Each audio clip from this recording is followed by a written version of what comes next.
Halo Sobat Investor, berjumpa kembali dengan saya Rian Darisman. Di video sebelumnya kita telah membahas banyak mengenai investasi, yaitu investasi saham. Namun pada kesempatan kali ini kita akan membahas hal yang baru yang belum pernah saya bahas sebelumnya. Masih seputar investasi, yaitu investasi di reksadana. Jadi untuk Sobat Investor yang ingin mengetahui lebih dalam apa itu reksadana dan manfaat serta risiko jika kita berinvestasi di reksadana, silakan saksikan video saya berikut.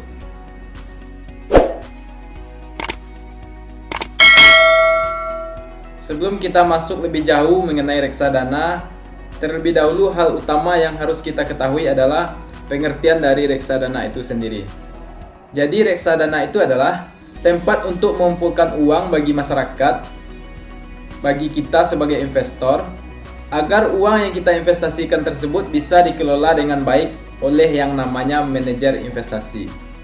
Jadi Sobat Investor, perbedaannya reksadana ini dengan saham adalah di investasi saham kita yang membeli saham sendiri dan kita yang mengelola keuangan atau investasi yang kita miliki. Namun di reksadana ini yang mengelola keuangan ataupun dana yang kita miliki adalah seorang manajer yang sudah terbukti profesional di bidangnya. Reksadana ini ada beberapa jenis. Yang pertama adalah reksadana pasar uang atau istilahnya money market fund. Jadi di reksadana pasar uang ini, uang kita diinvestasikan ke pasar uang seperti ada obligasi, sertifikat Bank Indonesia yang memiliki jangka waktu kurang dari 1 tahun. Jadi pada reksadana pasar uang ini memiliki risiko yang lebih kecil dibanding reksadana yang lainnya. Jika risikonya kecil, maka profit ataupun keuntungan yang kita dapatkan juga kecil dibanding reksadana yang lainnya. Itu yang pertama. Yang kedua adalah reksadana pendapatan tetap, istilahnya fixed income fund. Jadi pada reksadana pendapatan tetap ini, uang yang kita setorkan akan dikelola oleh manajer investasi yang diinvestasikan ke obligasi ataupun surat utang negara. Untuk risiko, obligasi ini lebih besar dibanding dengan pasar uang dan juga return yang kita dapatkan juga lebih besar daripada pasar uang. Yang ketiga ada namanya reksadana campuran atau balance mutual fund.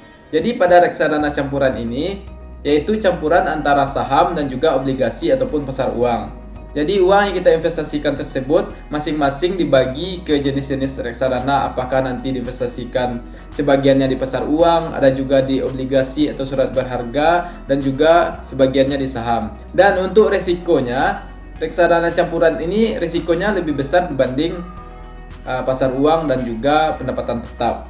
Yang keempat atau yang terakhir yaitu equity fund atau disebut juga dengan reksadana saham. Jadi Sobat Investor, reksadana saham ini sedikit berbeda dengan yang namanya investasi saham. Di investasi saham sebelumnya sudah kita bahas bahwasanya kita yang mengelola, apakah itu membeli saham ataupun menjual saham, kita yang mengelola keuangan sendiri.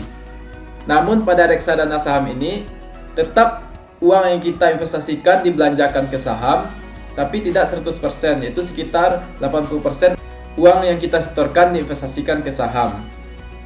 Reksadana saham ini memiliki risiko yang paling tinggi dibanding investasi reksadana yang 3 saya sebutkan sebelumnya, yaitu ada reksadana pasar uang, ada reksadana pendapatan tetap, dan juga reksadana campuran. Jadi di saham ini selain risikonya tinggi, tentu return ataupun bunga yang kita dapatkan juga besar dibanding reksadana yang lainnya. Jadi itu beberapa jenis reksadana yang saya sampaikan. Oke Sobat Investor, setiap investasi yang kita lakukan pasti memiliki manfaat ataupun risiko tersendiri. Jadi di reksadana ini juga memiliki risiko, namun investasi di reksadana ini risikonya lebih kecil dibanding dengan investasi saham.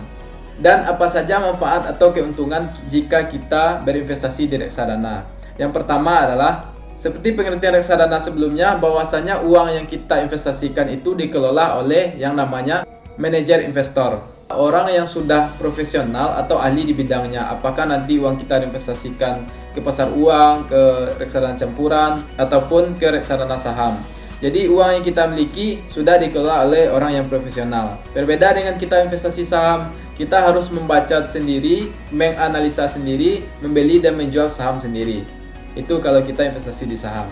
Kemudian yang kedua yaitu diversifikasi investasi. Maksud diversifikasi ini adalah uang yang kita investasikan akan diletakkan di beberapa jenis investasi. Sehingga jika terjadi penurunan harga pun, maka manajer investor tersebut bisa meminimalisir kerugian yang kita alami. Kemudian yang ketiga yaitu pengolahan dana yang transparan. Pengolahan dana yang transparan ini bisa kita lihat pada aplikasi ataupun perusahaan investasi yang kita percayakan. Kemudian yang keempat adalah likuiditas yang sangat tinggi. Maksudnya adalah sewaktu-waktu kita bisa mencairkan dana yang kita miliki. Berbeda dengan jika kita berinvestasi properti.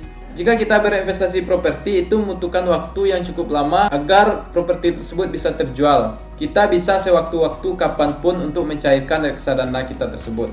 Dan yang terakhir tentunya di reksadana ini memiliki risiko yang sangat kecil dibanding dengan jika kita berinvestasi di saham. Bagi kita yang pemula baru memulai berinvestasi, bagusnya kita mulai dulu yang risikonya kecil seperti reksadana. Oke, itu beberapa manfaat jika kita berinvestasi di reksadana. Namun di balik manfaat tersebut pasti suatu investasi itu memiliki risiko. Contohnya, risiko turunnya harga efek. Itu turunnya harga saham ataupun turunnya harga obligasi dan pasar uang.